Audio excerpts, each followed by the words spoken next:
We are joined this afternoon by United States Senator Roy Blunt, who is a member of the United States Senate Armed Services Committee. Senator Blunt, good to have you back. How are you?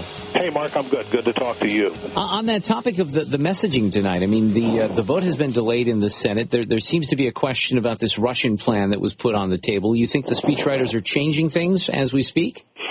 Well, the president came over at lunch today and spoke to Democrat senators and then spoke to Republican senators. I actually think we might have benefited if he'd have spoke to all the senators at one time. I'm sure there was a different emphasis maybe in the two different meetings as to what he was hoping to do, but clear that he no longer wants to rush toward a vote.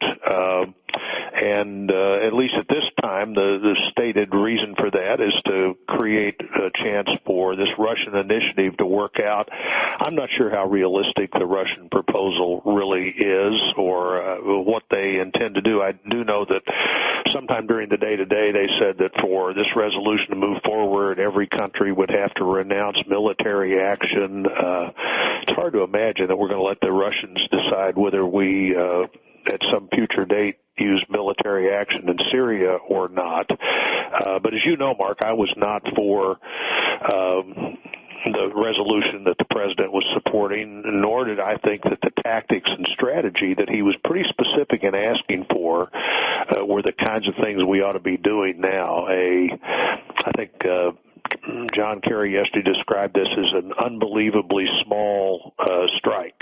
Now, I don't know how that is also consequential, but an unbelievably small response that Bashar Assad is by the plan to survive and still be there killing people other ways, even if not with chemical weapons. I don't know that sends the kind of message to Iran and other places you want to send. So I'm certainly comfortable not supporting what the president hoped to do, but if we could get all the chemical weapons out of Assad's hands, no matter what else he's doing, that wouldn't be a bad thing. I just don't know exactly how easy it would be to get that done in a warlike environment. You mentioned Senator Kerry. Here's what he said yesterday. I'm sorry, the Secretary of State Kerry. That is exactly what we're talking about doing. Unbelievably small, limited kind of effort. There's a lot of criticism because of that. You know, the Senator Roy Blunt that I know is not an isolationist. And Mitch McConnell talked about this on the Senate floor. There are Republicans who might be for, certainly in different circumstances,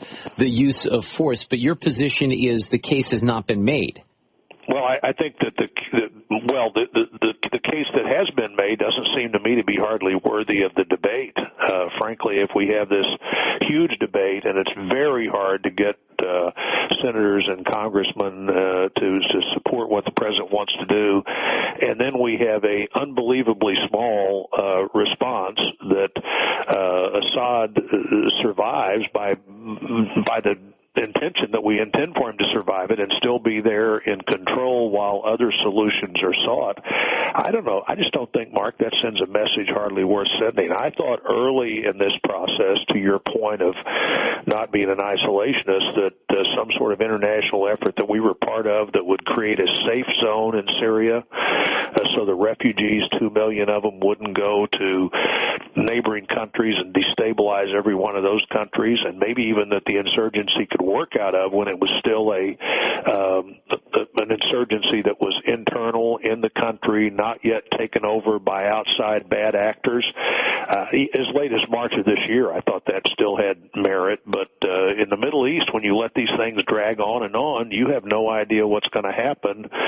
when a change does occur, if a change occurs, and Syria is a classic example of that. So I just think the administration's policy has not produced anything but bad results, and when the president came to the Congress, he not only came to the Congress and said, verify what I might do as commander-in-chief, but he basically very publicly said, and that won't be very much, and Assad will still be there, and he'll still be killing people until he is replaced by some political replacement later.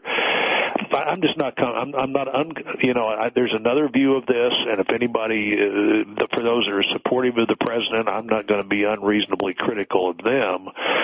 But for my view of what we should have done there, this is just a policy that it hasn't worked, and it doesn't appear to me is going to produce the kind of message to Iranians and others that you'd want to produce if you were going to make this effort. I'm assuming that you have been privy to classified information that perhaps some of us haven't seen. Do you have any doubt in your mind? The Syrian president said to Charlie Rose in the interview over the weekend that he's not responsible. There seems to be even some level of doubt with some people in this country whether or not he used and he was responsible, his government responsible for the use of chemical weapons. Do you have any doubt on that front?